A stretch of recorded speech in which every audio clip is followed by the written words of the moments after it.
Dasturdan o'zib ketish. Lekin deydi, bir kishi ingliz kabi boshqa hech bir narsani mensimaslik bilan u 24 soatini qayerga sarflayapti. Men bir kunda 24 soatgina yashashda hech qanday muammo ko'rmayapman. O'zim xohlagan va rejalashtirgan hamma ishlarimga ulguraman. Shunda ham turli tanlov va musobaqalarga vaqt topaman. Bu judayam oddiy. Sizda faqatgina 24 soat borligini bilasiz. Umringizning kichik bir qismini chiroyli o'tkazish uchun 24 soat vaqt bor. Vaqtga uzr va bahonalaringizni taqdim qilmang. Umringizning 40 yilini o'tkazib bo'lgach, bu haqda o'ylab qolmang. Bu vaqt mobaynida esa to siz kelguningizga qadar bir necha yillar o'tib ketgan bo'lsa-da, o'z hayotini tayinli bir yo'lga sola olmaganidan ozmi ko'pmi qayg'uga botgan va halovatini topolmayotgan bir guruh qalb egalari, hamrohlarim bilan suhbatni davom ettirib turaman. Biz bu hissiyotni tahlil qilamiz. Uni asosan qiyinlikning, ilinjning, kutishning va umid qilishning bir turi sifatida qabul qilamiz.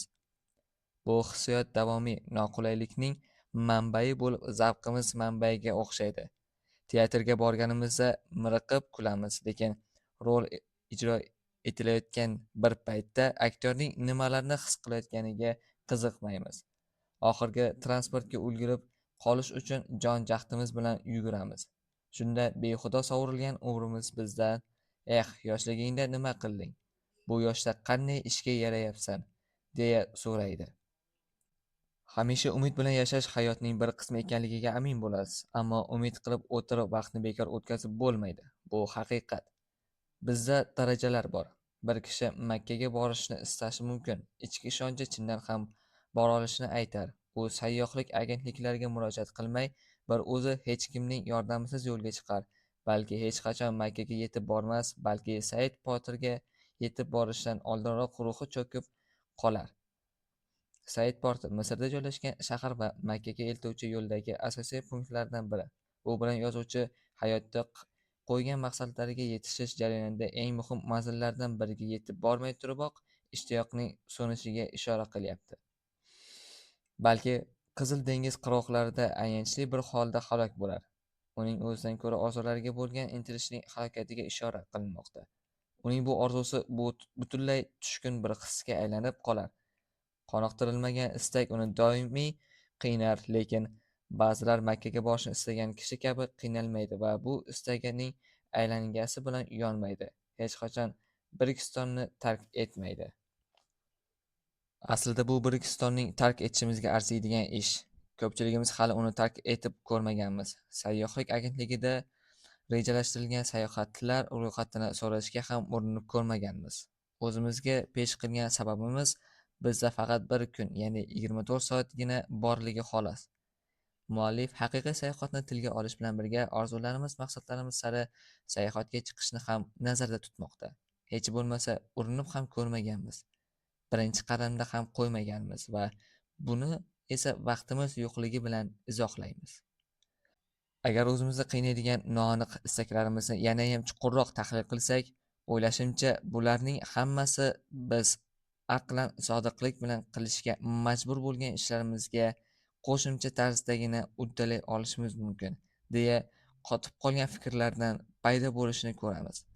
Masalan, biz yozilgan va yozilmagan qonunlar bilan o'zimizni va oilamizni sog'lom va qulay muhitda ushlab turishimiz, qarzlarimizni to'lashimiz, biroz pul ham yig'ishimiz, samaradorligimizni oshirish bilan mol-mulkimizni ko'paytirishga majburmiz. Yetarlicha qiyin vazifa.